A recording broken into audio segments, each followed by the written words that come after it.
Բարի երեկո, Ազատություն TV-ի ուղիղ եթերը լրատվական կենտրոնն է շարունակում։ Առաջիկա րոպեներին դիտեք։ Ինչ փաստաթղթեր կստորագրեն Երևանն ու Վաշինգտոնը պետքարտուղար Ռուբիոյի վաղվա այցի ընթացքում։ Արտգործնախարարությունը չի մանրամասն։ Կստորագրենք, կհանդիպենք, խոսենք Երևան։ Դրանից հետո մամուլի հետ շփում ենք նախատեսում։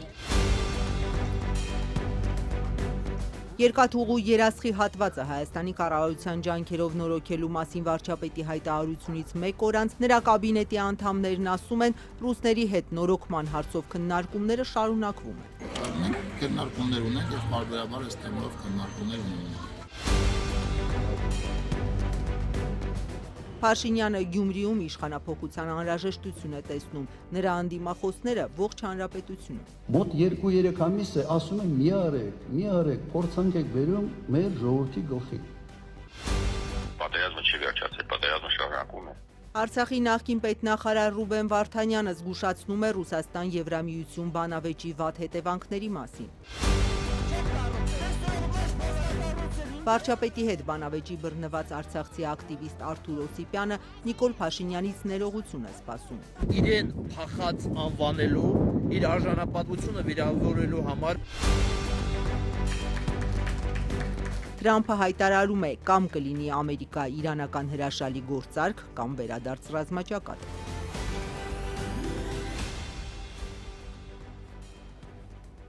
Վաղը Երևան կժամանի Միացյալ Նահանգների պետքարտուղար Մարկո Ռուբիոն։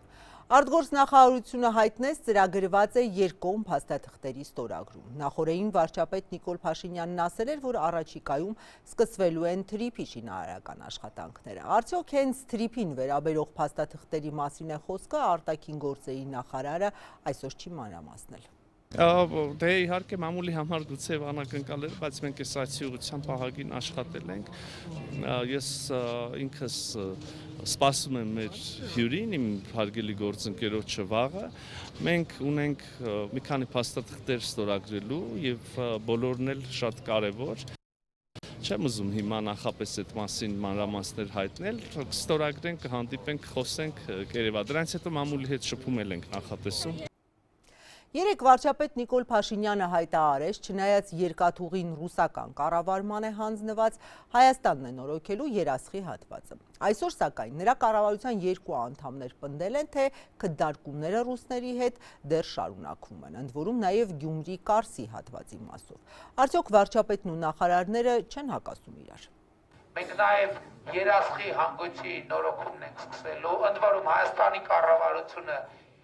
իր վրա է վերցնելու, չնայած կոնցեսիոն պայմանագիր կա, մենք ներդրում ենք անելու եւ երկաթուղին նորոգելու են, վերականգնելու ենք եւ երկաթուղին բացվելու է։ Վարչապետ Նիկոլ Փաշինյանի այս հայտարարությունից ընդամենը մեկ օր անց նրա կաբինետի անդամներ Արարատ Միրզոյանն ու Դավիթ Խուդատյանը հայտարարում են. երկաթուղու այս հատվածների վերականգնման հարցով ռուսական կողմի հետ քննարկումները շարունակվում են։ Այն բացակայող երկաթուղու հատվածը, որտեղ չկա եւ հետեւաբար Գյումրի-Կարս կապը չի գործում, պետքա կառուցվի։ Հիմա խոսում ենք ռուսաստանցի գործընկերների հետ, կստացվի իրենց հետ համատեղ, կստացվի, չի ստացվի, որևէ լուծում կգտնենք, բայց այդ հարցը պետք է լուծվի։ Եթե երկաթուղու կառուցման շուրջ խոսակցությունը ռուսական կողմի հետ դեռ շարունակվում է եւ քննարկումները չեն տապալվել, այդ դեպքում ինչով էր պայմանավորված վարչապետ Նիկոլ Փաշինյանի երեկվա հայտարարությունը, թե Հայաստանի կառավարությունն է երկաթուղու այդ հատվածների վերականգնման համար ներդրումներն անելու։ Արտգործնախարար Միրզոյանը այս մասին չխոսեց, բայց պնդեց, թե մոտ ապագայում կբացվի Հայաստան-Թուրքիա սահմանն ու կվերագործարկվի Կարս-Գյումրի երկաթուղին։ Մենք հույս ունենք Ռուսաստանի Դաշնության գործընկերները այդ աշխատանքները հնարավորինս արագ իրականացնեն։ Անցած տարեվերջին Երևանը դիմել էր Մոսկվային երասխի եւ ախուրիկի հատվածներում երկաթուղային ենթակառուցվածքները վերականգնելու հարցով։ Ավելին Նիկոլ Փաշինյանը ընդգծել էր, եթե ռուսական կողմը դա չանի պատշաճ ժամկետում, ապա դա կանեն Հայաստանի պետբյուջեի միջոցներով։ Տարածքային կառավարման նախարարն ասաց, վերականգնման ենթակա երկաթուղու հատվածներն այժմ ուսումնասիրվում են։ Իսկ ռուսական կողմը ներդրումներ անելու է, Դավիթ Խուդատյանը եւս նշեց, թե ռուսական կողմի հետ քննարկումները ամփոփված չեն։ Քննարկումներ ենք ունեցել գործընկերների հետ, այդ քննարկումները դեռևս ամփոփված չեն, երբ որ ամփոփվեն, պատշաճ տեղեկատվություն կփոխանցենք ցես դրա մասին։ Այսինքն դեռևս վերջնական չէ։ Վերջնական ասած, մենք քննարկումներ ունենք եւ բարբերաբար այս թեմայով քննարկումներ ունենում ենք։ Երասխի եւ Ախուրիկի երկաթուղու հատվածները վերականգնելու առաջարկից շատ չէր անցել, երբ Երևանը փետրվարին բարձրաձայնեց արդեն հայկական երկաթուղու կառավարումը ռուսական կողմից վերցնելու անհրաժեշտության մասին։ Ռուս պաշտոնյաները սրան կոշտ էին արձագանքել, փոխվարչապետ Ալեքսեյ Օվերչուկն անգամ իր տարակուսանքներ հայտնել շեշտելով. Ինչու էր պետք հրավիրել Ռուսաստանին վերականգնելու երկաթուղու երկու կարճ հատվածները, եթե դուք չեք տեսնում նրա հետագա մասնակցությունը տարածաշրջանում տրանսպորտային կապվածության զարգացման գործում։ Համաձայնեք, որ խոսել մեկ բան, իսկ անել լիովին այլ բան, հարաբերությունների զարգացման լավագույն ուղին չէ։ Վարչապետ Նիկոլ Փաշինյանը հիմնավորել էր, թե ռուսական կառավարման պատճառով հայկական երկաթուղին կորցնում է իր մրցակցային առավելությունները, նշելով նաև, թե տեսնում է Հայաստանը շրջանցելու վտանգ։ Մենք տեսնում ենք, որ սա բյուրեղանում է եւ կողմնակիցները, որ այո, ուրեմն պետք է Հայաստանը շրջանցել, նկատի ունեմ Նախճեվանից հետո մեծանում են։ Առաջիկայում Արդեն 3 վարչապետը ներկայացնում էր։ Երկաթուղին Մեղրիով մտնելու է Նախիջևան, հետո հասնելու է Երասխ, այնտեղից Գյումրի, ապա մտնելու է Թուրքիա։ Թե ինչ է փոխվել անցած 2-3 ամիսներին, որ վարչապետն այլևս Հայաստանը շրջանցելու վտանգ չի տեսնում, հայտնի չէ։ Շարունակելով Հայաստան-Ռուսաստան հարաբերությունների թեման, չնայած հայաստանցի պաշտոնյաները համոզված են, որ Ռուսաստանը հայտարարություններից չի անցնի կտրուկ գործողությունների, բայց տնտեսվարողները արդեն իսկ իրենց մաշկի վրա զգում են հայ-ռուսական լարվածության հետևանքները։ Հայաստան-Ուկրաինայի նախագահի այցից հետո էլ ավելի ակտիվացած հիմնական խոսակցությունը ԵՏՄ կամ ԵՄ ընտրության հարցում կողմնորոշվելն է, որին Երևանից պատասխանում են ժամանակը չի եկել։ Այս ընթացքում ռուս-վրացական սահմանին հայաստանցիները կոնկրետ վերաբերմունքի են արժանանում։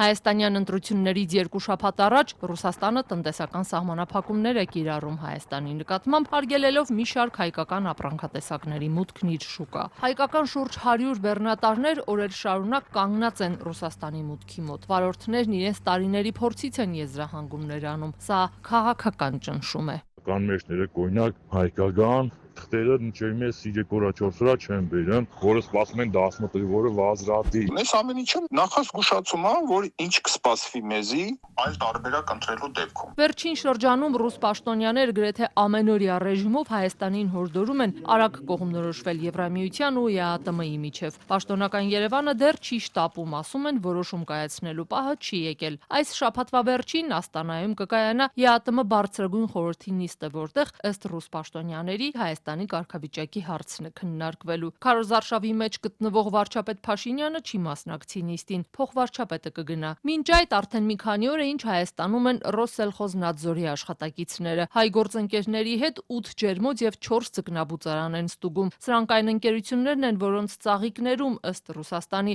օտար մարմիններ են հայտնաբերել, իսկ հայկական կարմրախայտն էլ կասկածելի քաշ է ունեցել։ Ստուգվելու են Հայաստանից Ռուսաստան ներմուծող բուսասանիտարական ենթահասկման եւ ձկնաբուծական արտադրանքի համապատասխանությունը ԵԱՏՄ օրենսդրության պահանջներին։ Ստուգումներն ավարտվելուց հետո դրանք կամփոփվեն, ռուսական կողմը կներկայացնի նաև հայկական կողմին դրանց արդյունքները։ Ռուսաստանի սահմանին սպասող հայ վարորդներն Ազատությանն ասում են, Վերին Լարսի անցակետից մոտ 5 կիլոմետր ներքև գտնվող Չմի գյուղի ժամանակավոր մաքսային տարածք են տեղափոխել հայկական բեռնատարները, որ հիմնական անցակետը մյուս մեքենաների համար ազատ պահեն։ Փաստաթղթերս չկա, արհեստական ինչ-որ իրավիճակ է ստեղծվել հիմա։ Ես այս արհեստական իրավիճակի մեջ հասկանում եմ, որ կարող այնպես լինի, որ մտածված բեռն են քչացնում, որ ինստանցիա մոտիկանում են, ոչ մեկ չի ուզում պատասխանի։ Սպասի։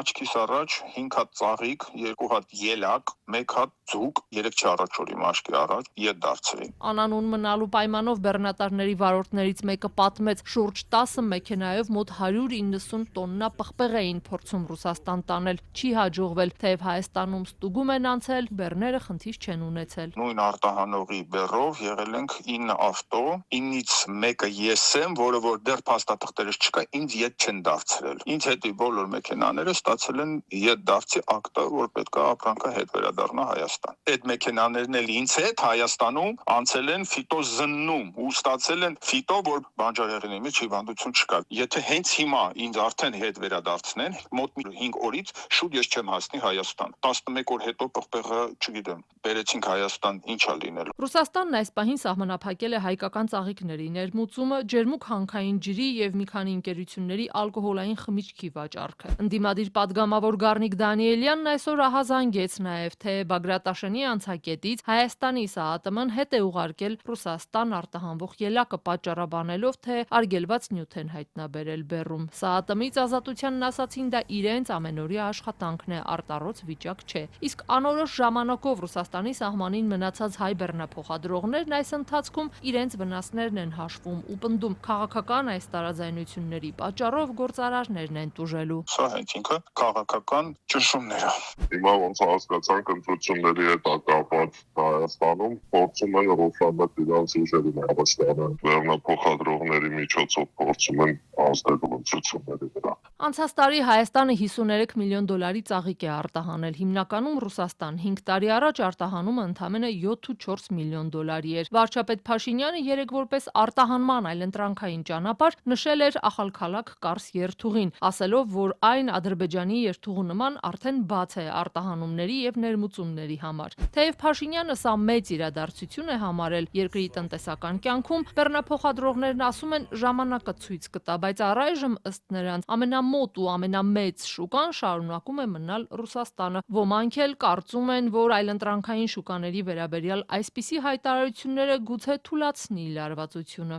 Բոլորն էլ գիտակցում են, որ մեր տնտեսությունը առանց ռուսական շուկայի չեն կարող այս ապրանքը ոչ միտեղ արտահանել։ Այլընտրանք բոլորին իմ կարծիքով ստեղել իրանց վերաբերմունքը փոխվի։ Օր-օրի վրա ավելի աբարտանում վիճակը։ Եվրոպան հեռու է, լոգիստիկ խնդիրներ միևնույնն է կան, ասում են նրանք, ու հավելում մեծ է նաև մրցակցությունը։ Օրինակի ծաղիկ, որ երկիր ենք արտահանելու, եթե համաշխարհային բիրժան գտնվում է Նիդերլանդներում։ Այնտեղից են մարդիկ ծաղիկը գնում, սացիլները, սերմերը այնտեղից են գնում։ Ուր ենք արտահանելու։ Հիմա ես այս պղպեղը ուր եմ արտահանելու, որ երկրից են այս պղպեղը մեզանից գնելու։ Եվրոպան ունի Իսպանիայի պես երկիր, Հունաստան, Իտալիա, այդ երկրներն են ապահովում մի բանջարեղենը։ Ռուսաստանի սահմանին օրերով կանգնած բեռնատարների վարորդներից մեկն ասում է, երբ փորձում են ռուս մաքսավորներից հստակ ժամկետներ իմանալ, իրենց ոչ թե խոսքով են պատասխանում, այլ շատ թափանցիկ ակնարկ են անում։ Հարցնում ես մաքսավորին, լավ, ինչի ասենք։ Ոչ մի բառ չի ասում, ծիծաղալով սրտի կա անում։ Դե թողնում ենք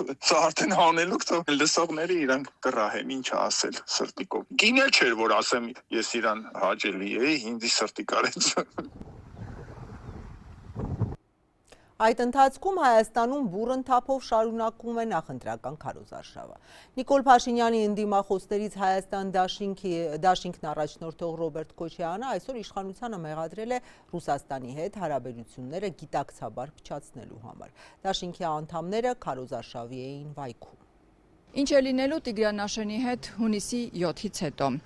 Վայոց ձորում այսօր Հայաստան դաշինքը իր քարոզարշավը այս հարցով սկսեց։ Բան այն է, որ օրեր առաջ Հայաստանի վարչապետը իրեն ուղղված հարցինի պատասխան ադրբեջանական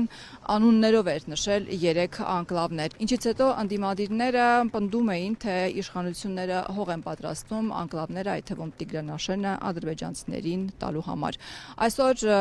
վայոց ձորցիների հետ հանդիպման ժամանակ Հայաստանի երկրորդ նախագահ Ռոբերտ Քոչարյանը հայտարարեց, որ այլևս զիջելու բան չունի Հայաստանը։ Իշխան Սաղաթելյանն էլ հիշեցրեց, որ 2021 թվականին Վայոց ձորը իր ձայնը տվել էր քաղաքացիական պայմանագրին եւ հիշեցրեց նաեւ, որ դրանից անմիջապես հետո ադրբեջանցիները հայտնվեցին ջերմուկում։ Նայեք, Հայաստանը արդեն այնքան շատ է զիջել, այլևս զիջելու տեղ չունի։ Այլևս զիջելու տեղ չունի։ Նայեք, իրենք Գիրանցում բավական մեծ տարածքներ հանձնեցին Ադրբեջանին։ Եվ ընդամենը դա երբ եղավ, արդեն ինչքան ժամանակ անցավ։ Ընդամենը 2 շաբաթ առաջ են հաստատել,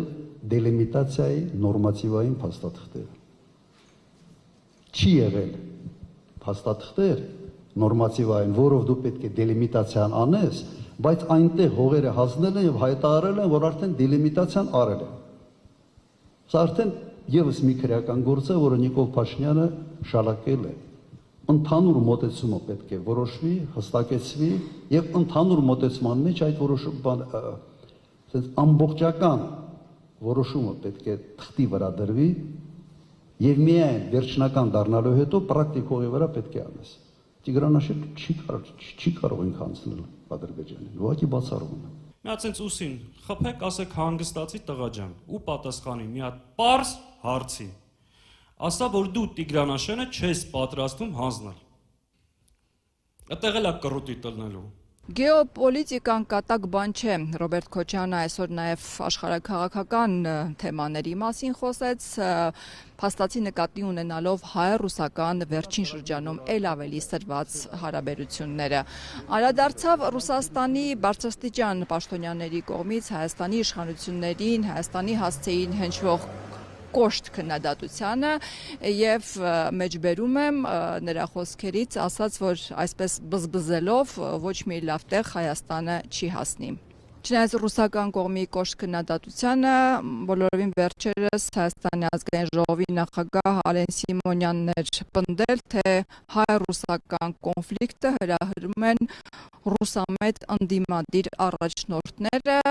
Ռոբերտ Քոչարյանին, Գագիկ Ծառուկյանին եւ Սամվել Կարապետյանին ակնարկելով։ Ռոբերտ Քոչյանը այսօր տարօրինակ համարեց, որ ընդդիմությունը այդքան ուժ եւ հնարավորություն ունի Ռուսաստանին ինչ որ բան թելադրելու համար։ Մոտ 2-3 ամիս է ասում եմ մի արեք, փորձանք եք բերում մեր ժողովրդի գլխին։ Գինը դուք չեք տալու, գինը տալու է մեր ժողովուրդը։ Մի պարզ օրինակ։ Լավ, Զելենսկին պարտադիր պետք է գար եւ Հայաստանի Հանրապետությունից այդպիսի հայտարարություններ աներ Ռուսաստանի վերաբերյալ։ Սա այդպիսի մեծ անհրաժեշտություն էր Հայաստանի համար։ Հայաստան դաշնքի ցուցակը գլխավորող Ռոբերտ Քոչարյանը այսօր նաև հայտարարեց, որ իրենք ի տարբերություն Նիկոլ Փաշինյանի զրոյական կետից չեն սկսելու։ Բոլորովին վերջերս վարչապետ Փաշինյանը նաև հայտարարել էր, որ խաղաղությունը վերաբանակցելու դեպքում պատերազմն անխուսափելի է։ Մեր դիտարկմանը թե այդ դեպքում, եթե Քոչարյանը զրոյական կետից չի սկսելու իր գործընթացը, ինչպես է վարվելու խաղաղության փաստաթղթի հետ, երկրորդ նախագահը հետևյալ կերպ արձագանքեց։ Մենք ասել ենք, որ սխալ է արել, որ գնացել ստորագրել այս վիճակում, բայց այնուամենայնիվ մենք պետք է համալրենք առնվազն 1-2 հավելվածով երաշիկային համակարգը ձևավորելու մասին հավելվածներով։ Սա նշանակում է մենք ավելացնում ենք, ուժեղացնում ենք, բերում ենք երաշիկային համակարգ, որ խաղաղությունը լինի հարատևելի եւ կայուն եւ երաշխավորված եւ սրա հետ միասին չենք սկսում զրոյական կետից։ Ներեցեք, երաշխիքը Ռուսաստանից է գալու։ Մենք ասում ենք հետեւյալը. չի կարող լինել խաղաղության պայմանագիր առանց երաշխիքային։ Ինչ ենք մտածում այդ ուղղությամբ։ Առաջինը ՄԱԿ-ի անվտանգության խորհրդի հայտարարություն եւ հստակ ձևակերպված ինչ հետևանքներ է լինելու խախտողի համար։ Վատ բան է։ Ինչի պետք է Հայաստանի Հանրապետությունը այս հարցադրումը չհետապնդի այս նպատակը։ Ես չեմ հասկանում։ Երկրորդը երաշխավորող պետություններ։ Ես համարում եմ, որ շատ ճիշտ կլինի, որ լինեն եւ Միացյալ Նահանգները, եւ լինեն Ռուսաստանը, հաշվի առնելով Ռուսաստանի ազդեցությունը այս տարածաշրջանի վրա։ Եվ դա կբալանսավորի, այսպես ասենք, շահերը։ Շատ լավ կլինի, որ Եվրոմիությունը ինչ որ մի պետությունով մասնակցի, իսկ իդեալականը կլինի Ռուսաստան, Չինաստան եւ Միացյալ Նահանգներ։ Ինչ վատ բան եմ ես ասում։ Իրատեսական եք համարում։ Այո, համարում եմ իրատեսական։ Սամվել Կարապետյանի առաջնորդած ուժեղ Հայաստանը լոռիում էր։ Այս ուժին աջակցողների թվում Լոռիի նախկին համայնքապետեր կան, որոնք կոռուպցիոն մեղադրանքների են բախվել։ Լոռու մարզի Սպիտակ քաղաքում ռուսաստանցի միլիարդատեր Սամվել Կարապետյանի առաջնորդած կուսակցության ներկայացուցիչներն իրենց նախընտրական խոստումները թվարկեցին փոքր բիզնեսի համար 0% հարկ, 300,000 նոր աշխատատեղ, ուսանողներին էլ անվճար կրթություն, ժամկետային ծառայությունը, որ կառավարությունն այս տարի կես տարով կրճատեց ու 1.5 տարի սահմանեց, 2-ի փոխարեն ուժեղ Հայաստանը խոստանում է ևս կես տարով նվազեցնել ու 1 տարի դարձնել։ Թոշակների ավելացում ամսական 12,000 դրամով, բժիշկների և ուսուցիչների աշխատավարձերի բարձրացում 20-ից 25%-ով, 0% ծայրահեղ աղքատություն Հայաստանում, գործնականում անվճար կրթության հնարավորություն ուսանողներին։ Լոռիում ուժեղ Հայաստանը Սպիտակի ամենամեծ համայնքից Ջիրաշենից սկսեց իր քարոզարշավը։ Այստեղ նրան գրկախառնությամբ դիմավորեց գյուղը 20 տարի ղեկավարած Վահան Ուռուսյանը։ 2018 թվականի հեղափոխությունից հետո գյուղացիները ոտքի էին կանգնել նրա դեմ, բողոքելով, որ 88-ի երկրաշարժից ավերված համայնքի խնդիրները չեն լուծվում, իսկ ղեկավարը հաշվետու չէ բնակչությանը։ Գյուղը թալանված է, թալանված է գյուղապետի այդ կամանդի հետ մեկտեղ։ Ոչ թե մի գործով, այլ ամբողջ գյուղը չկա մի բան, որ արված ունի ժողովրդի համար, միայն արված է իր սեփականության համար։ Համայնքի կարծիքը զերոյացրած, անտեսված, իրավունքները լրիվ զերոյացրած, իրանք մտածում են այդ բյուջեն իրանց բյուջեն է։ Այժմ նա գործող իշխանության ընդդիմախոսների հետ նույն հարթակում է եւ զայրացավ Ազատության իր նախկին քրեական գործերին վերաբերող հարցերից։ Ինչ եղավ այդ քրեական գործերով ամեն։ Դու մը հարցոնցել ես ինչ քրեական գործ։ Քրեական։ Ես մաքուր եմ ինչ եղի։ Տրակտորն ինչ է։ Լավ, տրակտոր տարար ջարտերիկ։ Շարի եք պետք։ Ախր կինոր չեմ աշխատել ինչ կսես։ Հարցը չտա։ Չէ, ես ով եմ ունեցած։ Բայց ամեն դեպքում Հա, քեզ բան արած։ Ներկա համագյուղացիներն էլ պաշտպանեցին նրան, թե ներկայիս պաշտոնյաները հետ չեն մնում։ Ջրաշենում հեղափոխությունից հետո գյուղապետ, ապա վարչական ղեկավար նշանակված Արմեն Եղիազարյանն էլ անցած տարի է կանգնել դատարանի առջև կաշառքի գործով։ 30 տարի ղեկավարից չկրծար 2 տարվա ղեկավարի 25% ուտեր, ինչ կսես։ Ցել ման, ուտողներ Պուտիները 2 տարվա։ Դադվանու նորից ուրանքը նորից նստացել։ Բան ժառանգականը փոխին էլի, գյուղապետ չկար, եղնիտեր չկար 3 տարի էր։ 30 տարի դու ղեկավարին, մի հատ պետական գույք առար։ Էդը խլին տարան տվին, ես իմում։ Բայց ներկայիս ղեկավարը 45 հատ առե ու չեն հարցնում, էդի որտեղից։ Գրեթե 5000 բնակիչ ունեցող այս գյուղում դժգոհությունները նույնն են։ Մարդիկ փաստում են, որ խնդիրներն այդպես էլ մնացել են չլուծված։ Ժողովրդին ոչ մեկ չի նայ։ Ընդհանրապես ոչ մեկ չի նայ։ Սաղ իրան կատորատում։ Ես ինքս 2 տարի այս կոտրած ձեռքով ընտրել եմ մեր պարոն վարչապետ Փաշինյանին։ Բայց չի լուծում չկա էս ոչ մանավանդ մեր գյուղում, ընդհանրապես լուծում չի եղել, հարց չի լուծվել մեր գյուղում։ 3 տարի առաջ Սարամեջ համայնքում ճանապարհ են սարքել, ճանապարհը սարքել են ու լրիվ քանդվել է ժամանակի մեջ է 10% փող է մնացել, որ դի թերությունները վերացնեն, ոչ մեկ չի գալու։ Գնում եք Նիկոլ Փաշինյանին եք մոտիկան, որ մեր խնդիրը բարձրացնեն, մեզ չեն թողում մոտիկանալ։ Իրար հետ մենք պետք է մեր երկիր փոխենք։ Մեր երկիր 30-35 տարի դիրություններած, լավերած, վանդերած կերևա, բայց իմա որ Իկանք սա մեր ռայոներ վրան կասիբությունը ժողովուրդ։ Այսօր Ջրաշենում ուժեղ Հայաստանի ցուցակը գլխավորող Նարեկ Կարապետյանին մոտեցավ Ազատի զինվորական կացարանում 3.5 տարի առաջ հրդեհից զոհված զինծառայողի պապը Արտյոմ Մանուկյանը, որ մի քանի օր առաջ Սպիտակի հրապարակում վարչապետ Փաշինյանին հանդիմանեց իր թորան մահվան համար, բայց նրան չթույլատրեցին անգամ ավարտել խոսքը, թևերն ընկան ու հեռացրին։ Ինչի համար սա հետ ժողովրդի մեջ հայտարարեց, որ ինչ որ բան են անում 200,000-ի համար ուղարկում են ստեղ խանգարելու կամ ասել ինքը ինչ չէր ճանաչում, որ ես ով եմ ու ում պապիկն եմ, ինքը լավ էլ գիտեր, որովհետև ուզում էր այդ մոմենտին վարկաբեգերին եւ մնացած բանին, բայց ինքը ստացավ իր հարվածը, ես միջև վերջ գնալու եմ ընկեր Կարապետյան, դուք էլ խնդրում եմ օժանդակեք, որովհետև դա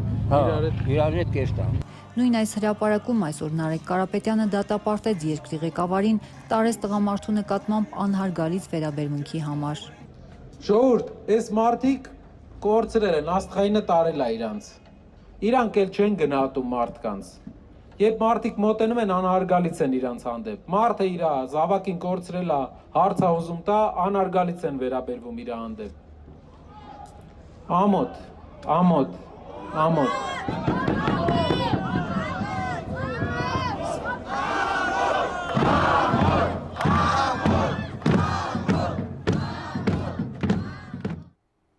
Իշխող ուժը Գյումրիում է, որտեղ քաղաքացիական պայմանագիրը ընդդիմություն է եւ այսօր վարչապետ Փաշինյանը հենց այդ դիրքերից էլ խոսել է, կենտրոնանալով Չարվածի վրա։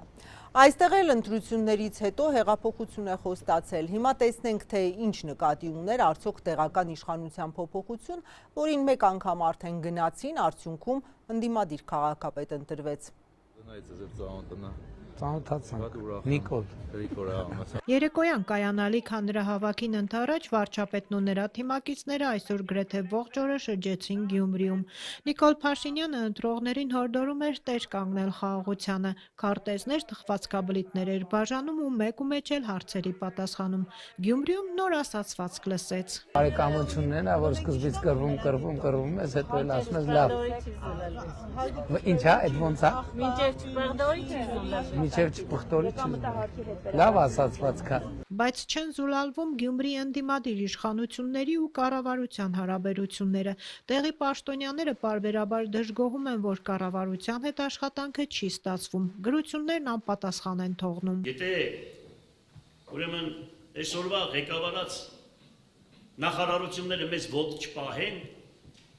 մենք շատ գործ կանենք։ Այնինչ Փաշինյանը հակառակն է պնդում, թե քաղաքային իշխանություններն են թերանում, որպես օրինակ բերելով քաղաքի փողոցների վիճակը։ Այս մասին խոսեց, երբ Ամերիկայից վերադարձած մի տղամարդ վարչապետին հորդորեց Գյումրիին լավ նայել։ Ավելի մեծ ուշադրություն կկենտրոնացնենք Գյումրիի վրա։ Հիմա մենք ասում ենք, որ միջև հիմա տենց բան ենք եղել, այսինքն տենց ծրագիր չի եղել, որ մեզ ներկայացնեն, մենք մերժենք։ Բայց մենք հիմա ասում ենք, որ տարեկան մեր ծրագրերի մեջ տարեկան 25 կիլոմետր ճանապարհ մենք կվերցնենք մեր վրա Գյումրիում բան կանենք, որ հիմա մի հատ քեթի ուղղությամբ, այսինքն ուրիշ տեղեր ուշադիր չեմ եղել։ Տեսեք, հենց գրած է Գյումրի ճանապարհ, ասենք այդ ինչ ձև է։ Փաշինյանը նախքան քարոզարշավի մեկնարկն ու քարոզարշավի ընթացքում էլ ակնարկում է Գյումրիում իշխանափոխության անհրաժեշտության մասին, բայց թե ինչպես չի բարձրաձայնում։ Անցած տարի անգամ ասել էր, թե այժմ կոռուպցիոն մեղադրանքով բանտում գտնվող քաղաքապետ Վարդան Ղուկասյանին պետք է դուրս շպրտել քաղաքական դաշտից։ Հայաստանի Հանրապետության ինքնիշխանության դեմ հայտարարություններ անողներին մենք պետք է ուղղակի դուրս շպրտենք քաղաքական եւ հանրային դաշտից։ Տարածքային կառավարման նախարար Դավիթ Խուդատյանից այսօր փորձեցինք ճշտել, թե Գյումրի մեկն ինչպես են իրականացնելու, ինչ սցենարով։ Դե երբ որ ընտրությունները ավարտվեն, դուք կտեսնեք ինչ նկատի ունենք, ինչը լինի բացառապես լինելու է Հայաստանի Հանրապետության Սահմանադրության եւ օրենքների շրջանակներում։ Այսօր Գյումրիում հեղափոխություն չի եղել, դրա մասին բոլորն են խոսում եւ տասնյակ քաղաքացիներ մեր այսօրվա հանդիպումների եւ երեկվա հանդիպումների ընթացքում դրա մասն են բարձրաձայնում։ Ուզում ուշադրություն հրավիրել քաղաքացիների այն հանգամանքին, որ այնտեղ որտեղ քաղաքապետարանի գործառույթներն են, թող տեսնեն ինչպիսի խայտարակ իրավիճակ է եւ այնտեղ որտեղ կառավարությունը պետք է աշխատանք իրականացնի, ուզում եմ ուշադրություն հրավիրել եւ տեսնեն, թե այնտեղ ինչ իրավիճակ է։ Մասնավորապես ճանապարհների մասին, Գյումրի եկող բոլոր ճանապարհները հիմնանորոգված են, բոլոր ճանապարհները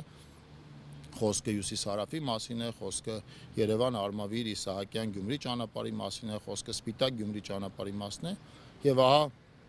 ինչ է կատարվում Գյումրիի փողոցներում, դա էլ ակնհայտ է։ Այնտեղ որտեղ քաղաքապետարանը պետք է գործանի, իրենք չեն անում, որովհետեւ իրանք գործանել չգիտեն։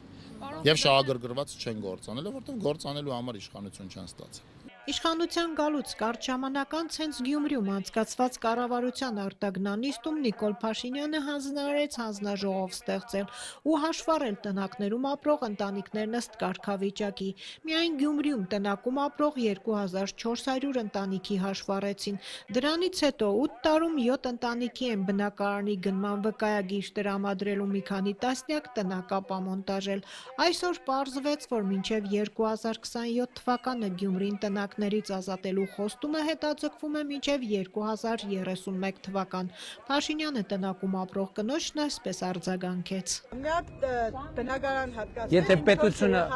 Եթե պետությունը ունի պարտավորություն, կարվի։ Եթե չունի պարտավորություն, մենք ձեզ պետք է օգնենք, որ դուք աշխատեք սեփական աշխատանքով տունը։ Ավելի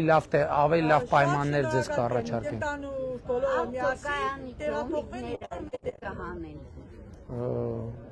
Առաջիկա 5 տարում պետք է 2031 թվին պետք է Գյումրիում դոմիկ չլինի։ Նիկոլ Փաշինյանը հասցրեց քաղաքի տարբեր թաղամասերում շրջել, նկարվեց Գյումրիում ուսանող հնդիկների հետ։ Մի երեխա էլ նկարվելուց հետո Փաշինյանի գլխարկն ուզեց։ Խնդրեմ ես Գյումրիի թաղերով շրջելիս ի տարբերություն այլ բնակավայրերի այսօր քաղաքական հայտարարություններ չէր անում, իր քաղաքական հակառակորդների մասին չէր խոսում։ Ընտրություններ 2026-ին քվեարկում ենք, որովհետև պետությանը, անկախությանը, ապագային, խաղաղությանը, Գյումրին։ Ըստ ամենայնի հիմնական ասելիքը կհնչի այսօրվա հանրահավաքում։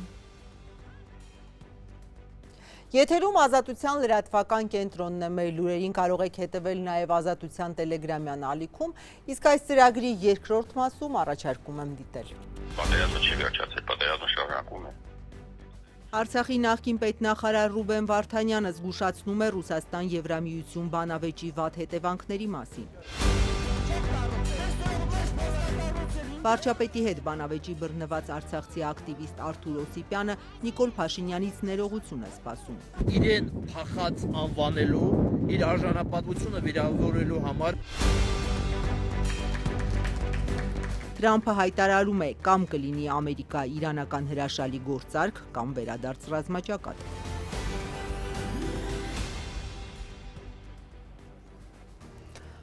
Ադրբեջանում 20 տարվա ազատազրկման դատապարտված Ռուբեն Վարդանյանը ընտանիքի միջոցով փոխանցած բանավոր հայտարարության մեջ բավականին կոշտ արտահայտություններ է հնչեցրել վարչապետ Նիկոլ Փաշինյանի հասցեին։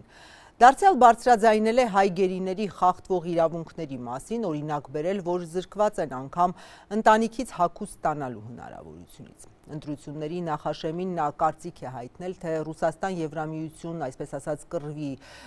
վերջում Հայաստանը կարող է դառնալ Ադրբեջանից եւ Թուրքիայից կախյալ, ինչպես Արցախի նախկին պետնախարարն է հայտարարել Վիլայեթ։ Արդեն 3 տարի իր ծննդյան օրը Բաքվի բանտում անցկացնող Արցախի նախկին պետնախարար Ռուբեն Վարդանյանն ընտանիքի միջոցով ուղերձ է փոխանցել, պնդելով, թե Եվրամիություն-Ռուսաստան ընտրության ու բանավեճի պատճառով Հայաստանը մեկ այլ ուժից է կախված լինելու, դառնալով մեջբերեմ Վիլայեթ։ Տնտեսական եւ պարանյութական եւ տեղեկատվական եւ տեխնոլոգիաներով եւ ամեն ինչով դառնալու ենք վայելել Թուրքիա եւ Ադրբեջանը եւ դա է նպատակը, որ արդեն հիմա առանց ֆիզիկական ռազմական գործողությունների պատկանում է քայլ առ քայլ եւ եթե ինչ-որ մեկը դա չի հասկանում, ուզում դա ասեմ, որ մենք բոլորս պիտի հասկանանք, եթե մենք ոչինչ բան չանենք, դա իրականացնելու է շատ արագ։ Թե ինչպես է Հայաստանը մեջբերեմ Վիլայեթ դառնալու Ադրբեջանում 20 տարվա ազատազրկման դատապարտված Վարդանյանի ուղերձից պարզ չէ։ Արդյոք նա զգուշացնում է արտաքին առևտրում Թուրքիայի ու Ադրբեջանի մասնաբաժնից գալի ավելացման մասին, թե կարծում է, որ թուրքական ներդրումները Հայաստանում գերակշիռ կդառնան։ 7 րոպեանոց ուղերձում Ռուսաստանում բիզնես հաջողությունների հասած, ապա քաղաքացիությունից հրաժարված ու Արցախ տեղափոխված Ռուբեն Վարդանյանը չի հիմնավորում։ Օրինակ Հայաստանի ու Ադրբեջանի միջև առևտուրը տասնամյակներից հետո վերսկսվեց անցած տարեվերջին ու թեև այն դեռևս միակողմանի է եւ միայն Հայաստանն է Ադրբեջանից ապրանք, մասնավորապես վառելիք ներկրում, դրա ծավալները Հայաստանի ընդհանուր արտաքին առևտրի մեջ չնչին են, իսկ Թուրքիան ըստ էության նախորդ տասնամյակների ընթացքում որևէ օրենսդրական արգելք չի ունեցել Հայաստան ապրանք արտահանելու կամ այստեղ ներդրումներ կատարելու համար։ Դեռ մինչ 2018-ի իշխանափոխությունը Հայաստանը Թուրքիայից տարեկան ավելի քան 200 միլիոն դոլարի ապրանք էր ներկրում։ Եվ դա շատ մեծ վտանգ է, որ եթե մենք շարունակենք մեր բայրաձևը, մեզ սպասում է ոչ Ռուսաստան, ոչ Եվրոպական միություն, այլ Թուրքիայի վայելը դառնալը։ Ավելի քան 3.5 տարի ազատությունից ու հարազատներին տեսնելուց զրկված ու Բաքվի իրավական համակարգի ապօրինությունների մասին շարունակահաց անգող Ռուբեն Վարդանյանը մայիսի 28-ին Առաջին հանրապետության օրվա առթիվ ռազմական շքերթի անցկացումը, երբ հայ զինվորականները Բաքվի բանտերում են եւ զրկված են նույնիսկ ամենատարրական մարդկային կարիքներից, հարազատներից գեթ մեկ նկար, նամակ կամ հագուստ ստանալու հնարավորությունից մեջբերեմ անբարոյականություն է համարում։ Որտեղ դա անբարոյական է այս վիճակում, երբ որ մեր սպաները զինվորները գտնում են ստեղ, դուք անեք շքերթը եւ դա ոչ մի դեպքի թողնում ինձ հանգիստ, որտեղ ես հաշվում եմ դա անբարոյական է, որ ուրիշ բաներ եւ դա ոչ մեկ ձևով չի կազմակերպված Հայաստանի կողմից, գլխավոր համատարը, որը պարտություն է գրել, չի անում ոչ մի բան, որ այդ մարդիկ գոնես գան, որ իրենց հետևը թիկուն կկանանց այդ պետությունը։ Շաբաթներ առաջ էլ Վարդանյանը Հայաստանի ՄԻՊ-ին էր դիմել, խնդրելով այցելել Բաքվի բանտերում պահվող հայ գերիներին ու ապահովել հարազատների հետ տեսակցությունները։ Վարդանյանի դիմումը դրական արձագանք չստացավ։ Անահիտ Մանասյանը պատասխանեց, թե ինքը միայն Հայաստանում լիազորություններ ունի։ Իշխանություններն իրենց հերթին վստահեցնում են Բաքվում պահվող 19 հայ գերիներին հայրենիք վերադարձնելու ուղղությամբ ամեն օր են աշխատում եւ քանի դեռ կոնկրետ արդյունք չկա, այդ մասին չեն բարձրաձայնում։ Վարդանյանը նաև իր բանտային առօրյայով է կիսվել, պատմում է, որ անցնող տարիների ընթացքում շատ ժամանակ է հատկացրել ընթերցանությանը, փորձելով տեղի գրադարանում հայ հեղինակների գործեր գտնել, 2 գիրք է գտել։ Մեկը վարչապետ Նիկոլ Փաշինյանի հեղինակած Երկրի հակառակ կողմն է, որի ընթերցանությունը Վարդանյանին դուր չի եկել։ Արցախի նախկին պետնախարարը Փաշինյանի հասցեին մի շարք կոշտ մեղադրանքներ հնչեցնելուց հետո մի կողմից ասում է, որ ներում ու սիրում է բոլորին, մյուս կողմից պնդում, թե վարչապետի մեջ բերեմ մեծ պատիժ է սպասվում։ Հնդկաստանում, երբ որ մարդը մահանում է, մարդիկ հավատում են, որ իրանք նվիրացնում են ուրիշ մարդկանց կամ կենդանիների մեջ եւ ամենամեծ պատիժն է, որ մարդը շատ մեղքերից հետո ծնվում է Անդրեևի ճճուի մեջ եւ 84000 ապրում են որպես Անդրեևի ճճու։ Ես վախենում եմ, որ դες բաշիկ պատիժն է սպասում, հույսով եմ, որ հենց ժամանակ կա, որ դա չստացնեն, բայց կասկածում եմ արդեն ուշ է։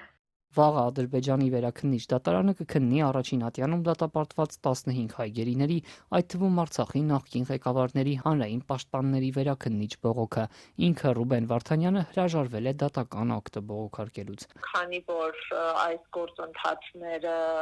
ֆարս են եւ ցանկություն չունի եւս մեկ օղակ ձևական առումով ներգրավվածություն ունենալ այդ դատավարություններին, քանի որ մինիմալ երաշխիքները պահպանված չեն եւ իրավունքները ոտնահարվում են ամենտեղ եւ բոլոր հնարավոր դրսևորումներով։ Փաստաբանները պատրաստվում են հայ գերիների հանդեպ ապօրինությունները քննելու համար դիմել Մարդու իրավունքների եվրոպական դատարան։ Բուն քննության համար անհրաժեշտ է, որ Բաքուն ներկայացնի դատական վճիռներն ամբողջությամբ, այլ ոչ պարզապես դրանց քաղվածքները։ Նիկոլ Փաշինյանի հետ վիճաբանությունից ժամեր անց ձերբակալված, ապա կալանավորված արցախցի ակտիվիստ Արթուր Օսիպյանը հացադուլը դադարեցնելու պայման է դնում։ Վարչապետն իրենից պետք է ներողություն խնդրի։ Օսիպյանի կալանավորումը դատապարտած իրավապաշտպանները պնդում են, Փաշինյանն ընդդիմախոսություն չի տանում ու այդ օրվա հրապարակային վեճի ընթացքում միայն վարչապետն է ոչ հարիր պահվածք ունեցել։ Արաբկիրում վարչապետի հետ վիճաբանությունից հետո կալանավորված Արթուր Օսիպյանը 5-րդ օրն է շարունակում է հացադուլը։ Փաստաբան Դավիթ Հովհաննիսյանը 3 է տեսակցել Արթուրին, որը փոխանցել է։ Բողոքի ծայրահեղ միջոցը չի դադարեցնի, մինչև Նիկոլ Փաշինյանը ներողություն չխնդրի։ Իրեն փախած անվանելու, իր արժանապատվությունը վիրավորելու համար Արցախում մարդիկ սովից մահանում էին, 30,000 երեխա գրեթե ամենօրյա ռեժիմով լացում էր մի կոնֆետի համար կամ լացում էր այն պատճառով, որ ինչ-որ միտեղ նկարի վրա օրինակ բանան էր տեսնում։ Եվ Նիկոլ Փաշինյանը լինելով հայ ազգի առաջնորդը 30,000 երեխայի թողել էր անօգնական վիճակում։ Որ մենք Արցախն պայքարում ենք կլանի դեմ, դուք այդ կլանի միլիարդներով սնում եք։ Արցախցի Արթուր Օսիպյանը թեժ վիճաբանության ժամանակ վարչապետին հիշեցնում էր բանակցային գործընթացը, քննադատում նաև Լեռնային Ղարաբաղի նախկին ղեկավարությանը։ Ի վերջո, սակայն, բանը հասավ վիրավորանքների, երբ ակտիվիստն ասաց, թե Ալիևը ադրբեջանցի փախստականների վերադարձի հարցն է բարձրացնում։ Դու ինչ ես եկես այդտեղ ադրբեջանական նարատիվներ տանում։ Իր ասելով չի։ Բայց մի քիչ ցածր խոսացեք։ Դե մի եկեք ցածր։ Դեր դեմը ոչ Սեժկա, ոչ Քոչարյան, որ տենց կեղտում խորոց ունի, դուք էլ մատ թափտա։ Դու դե մատ թափտա։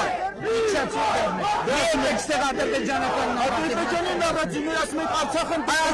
ասել։ Արթուր Օսիպյանը գլուխը պատին է ստովել Արթուր։ Գնալ զոհվել մեր երեխեքի տեղը։ Արթուր Օսիպյանն է։ Փալանչյանն ասումն է։ Դուք եք կենթանի, որ մի հատ էլ 5000 զոհի մասին եք խոսում։ Այդ տական։ Ժամերան Օսիպյանին մեղադրանք առաջադրվեց բռնություն գործադրելու հրապարակային կոչերի, խուլիգանության եւ քարոզչությանը խոչընդոտելու հոդվածներով։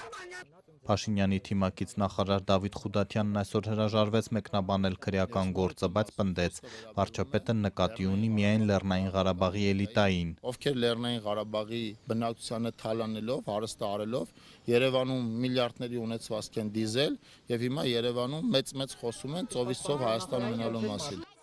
Արթուր Օսիպյանը Լեռնային Ղարաբաղում պետական պաշտոններ չի զբաղեցրել։ Իրավապաշտպան Ժաննա Ալեքսանյանն ասում է, նա պետք է օր առաջ ազատ արձակվի։ Անցանկալի հարցեր, որոնց չպատասխանեց եւ իր այդ կարողությունը բանտ գցելու մարդկանց, որը մենք շարունակաբար տեսնում ենք, եւ մարդուն քաշքշեցին, անպատվեցին, վերջին խոսքերով անպատվեց։ Օրինակ, որ ասում ես Արթուրին տականք, կարող է նա քեզ ասել այդ նույն բառը, թե չէ։ Գործի հիմքում իրավապահները դրել են ոչ միայն քարոզարշավի միջադեպը, այլև Օսիպյանի գրառումը սոցցանցում։ Վարչապետին հանդիպելուց առաջ նա հետաքրքրվել էր, թե որտեղ է Փաշինյանը, որպեսզի բմբուլները օդ հանի։ Դա փոխաբերական իմաստ ունի այդ արտահայտությունը, դա ոչ վիրավորական իմաստ ունի, ոչ, այսինքն այդ բանավեճում հաղթելու իմաստն է դրա մեջ։ Եվ բանավեճում հաղթելը ակնհայտ կլիներ, եթե նա փորձեր բանավիճել Արթուրի հետ։ Եվ լավ կլիներ, որ պատասխաներ Արթուրի հարցերին։ Ինչ հաշվեհարդարի էլեմենտ մենք տեսանք Արթուրի քայլերում։ Նա հորդորում էր իջացնել ձայնը։ Դուք տեսել եք որևէ կադր, որտեղ ոչ հարիր է իրեն պահում Արթուր Օսիպյանը։ Ոչ, չկա։ Փաստաբանն նահազանգում է, որ Օսիպյանն ու Բարաշեն քրեակատարողական հիմնարկի հացադուլավորների խցում 5-րդ օրն է զրկված է արևի լույսից։ Մնացած բանտախցերի պայմանները զգալի ավելի լավ են, քան այն բանտախցի պայմանները, որտեղ պահվում է Արթուր Օսիպյանը։ Այդ բանտախուցը խոնավ է, նորից եմ նշում։ Այդ բանտախցում նստած անձինք արևի լույս չեն տեսնում, անազատության մեջ գտնվող քրեակատարողական հիմնարկում գտնվող անձը պետք է կորցնի միայն ազատությունը, այլ ոչ թե կորցնի առողջությունը։ Մի շարք իրավապաշտպաններ դատապարտել են Օսիպյանի կալանավորումը, շեշտելով, որ վարչապետն ինքն է այդ օրը ագրեսիվ վարք ու վիրավորական արտահայտություններ թույլ տվել։ Այսօր նաև արցախյան հասարակական կազմակերպություններն են համատեղ հայտարարություն տարածել։ Ապօրինի եւ անհամաչափ որակելով քրեական գործը ղարաբաղցիները հստակեցնում են, որ Նիկոլ Փաշինյանին ուղղած Արթուր Օսիպյանի հարցերի անկեղծ պատասխանները հետաքրքրում են ամբողջ հանրությանը։